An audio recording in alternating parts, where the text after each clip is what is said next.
mana dia keluar dakwah. Apabila menyebutkan tentang tajuk seperti ini, iaitu tentang pentingnya membaca bismillah dan doa ketika mana mendatangi kepada isteri, maka datang setelah itu seorang lelaki kepada beliau mengatakan, yang Habib, aku baru dengar dan tahu tentang doa dan bacaan ini. Sebelumnya aku tak pernah baca pun, aku tak pernah tahu. Sekarang aku sudah ada 7 orang anak. Semuanya syaitan sebab aku tak pernah baca pun doa yang ada. Sebab tak ada orang yang datang kepada kami untuk mengajarnya bagaimana.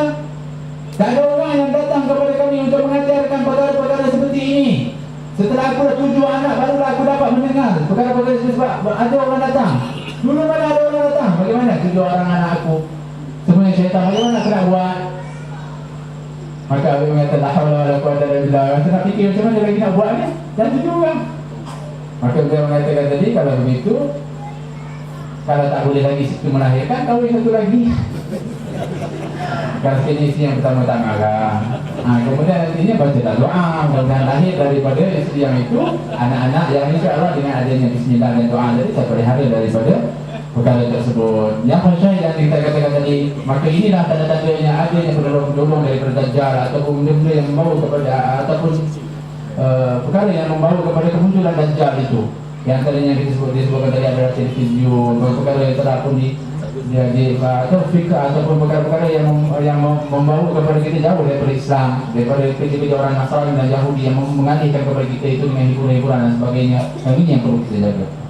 هذا جزاكم الله خير. في نهاية هذه الكلمة والمحاضرة تعاونوا فيما بينكم واحضروا مجالس العلم. جزاه الله خير أستاذنا عبد الكفل أنه قام وسعى وأدار ومن معه في هذه البلاد في إقامة هذه المدرسة التي تسمى أم القرى، بيت القرى، ما شاء الله اسم على اسم مكة. يريد أن يحفظ أولادكم، يحفظ بناتكم، ما عليكم إلا أن تكونوا يد واحدة معه. الذي يقدر يأتي بأبنائه فهي أكبر نعمة. ما قدر ساعده بالمال، ساعده بالحال، ساعده بالدعاء. النبي صلى الله عليه وسلم يقول لنا في الحديث: من أعان طالب علم ولو بقلم مكسور، قلم مكسور ما في قيمة فيه، لا ممكن يستفيد منه. من أعان طالب علم ولو بقلم مكسور دخل الجنة.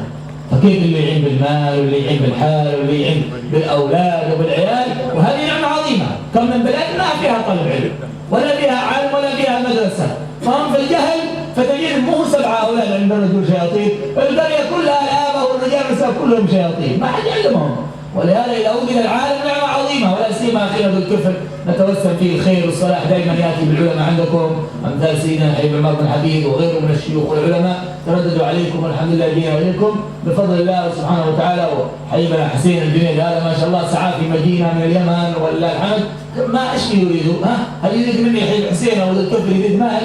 أنا إنسان طالب علم، لا أملك الدنيا ولا أملك بنك ولا أملك دراهم، طالب علم فقط أقدم دعوة. هذا النور اللي في قلوبهم، النور اللي في قلوبهم جعلهم هكذا يريدون أن يهدون الناس، يريدون أن يوصلون الناس كلمة طيبة ليفرح النبي صلى الله عليه وسلم. النبي صلى الله عليه وسلم في قبره ما يفرح من شيء أعظم من أن يسمع الناس توجهت إلى سنته وآدابه وأخلاقه ونشرت علمه صلى الله عليه وآله وسلم، لأن الأعمال تعرض عليه كل يوم اثنين وخميس. قال: فما بلغني من خير حمدت الله وما بلغني من شر استغفرت الله لكم. نريد ونتمنى أن النبي صلى الله عليه وسلم إن شاء الله ما يصل إلى قبره إلا ما يقول الحمد لله ليرانا متعلمين، فينا العلماء، فينا الصالحين، فينا الأتقياء، فينا الأخيار. هنا سيفرح النبي صلى الله عليه وسلم، وإلا فيحزن. ولا يليق بمسلم مؤمن يجعل النبي حزين. أنت كذاب مش محب. اللي يقول أنا أحب النبي صلى الله عليه وسلم والنبي حزين منك، أولادك ضايعين، زوجتك ضايعة، ما تعرف كيف تجالس العلماء ولا تحضر مجالسهم، دايما في إعراض، في شغل، في عمل، في تجارة. كم هي تجارة وكم هي عمل؟ الدنيا تنقضي، تنقضي الأيام كلها ولا يبقى الإنسان إلا عمل صالح وربط في مجلس علم يسعد الله به العبد في الدنيا والآخرة. Maka itulah kita sebutkan tadi, diucapkan terima kasih kepada kehadiran yang ada di sini, dan mudah-mudahan kita dapat untuk bekerja sama dan sama di antara kita juga bekerja sama di antara dengan kita, bantu membantu kepada perkara yang baik. Dan juga terima kasih kepada Ustaz Zulkifli yang telah pun sedia untuk menganjurkan majlis seperti ini. Maka dengan adanya madrasah seperti ini sebenarnya adalah nikmat yang cukup besar. Maka kita inilah sebenarnya perlu untuk membantu di dalam membangunkan kepada ilmu-ilmu di dalam madrasah-madrasah. Bantulah di dalam kepada para alim ulama di dalam menyebarkan kepada ilmu itu. Bantulah dengan, kalau tidak mampu untuk kita sendiri ada anak untuk dihantarkan dan sebagainya, bantulah dengan keadaan-keadaan yang boleh membantu, ataupun dengan harta, ataupun dengan wang ringgit yang ada, bantulah. Kerana ini adalah suatu perkara yang cukup hebat, besar ganjarannya. Disebutkan dalam hadis Nabi SAW, barang siapa yang membantu kepada ilmu atau penuntut ilmu itu, walau dengan satu pen yang sangat pendek, kalau kita panggil pensel kontot tu, yang tak ada pendek sangat, tak sangat pendek pun, kalau membantu untuk pergi kepada seorang yang penuntut ilmu, maka dia akan masuk ke dalam syurga. Bayangkan, kalau itu kerana dia tak mampu, jangan pula lepas ni pergi semua yang pendek. Kalau tak mampu sangat, yang itu pun susah memadai. Dikatakan akan menyebabkan seorang itu masuk ke dalam syurga. Dan ini adalah satu nikmat yang cukup besar apabila kita sendiri berada dan juga ada tumbuh di tempat kita ini madrasah seperti ini. Satu nikmat yang cukup besar. Dan disebutkan bahawa dengan sebab itulah kita lihat kita perlu untuk membantu kepada madrasah ini.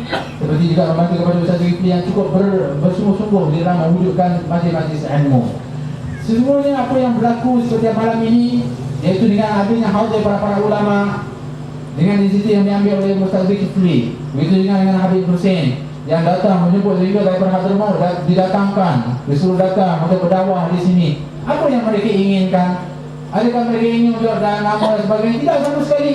Tetapi ini adalah tanda apabila ada nur atau cahaya di dalam hati-hati ini, yang mana mereka tidak mengharapkan sesuatu pun, hanya mereka ingin ketika itu supaya dakwah Islam ini akan tersebar dan juga seorang orang akan mendapatkan manfaat daripada ilmu dan juga dari manfaat daripada apa yang disampaikan.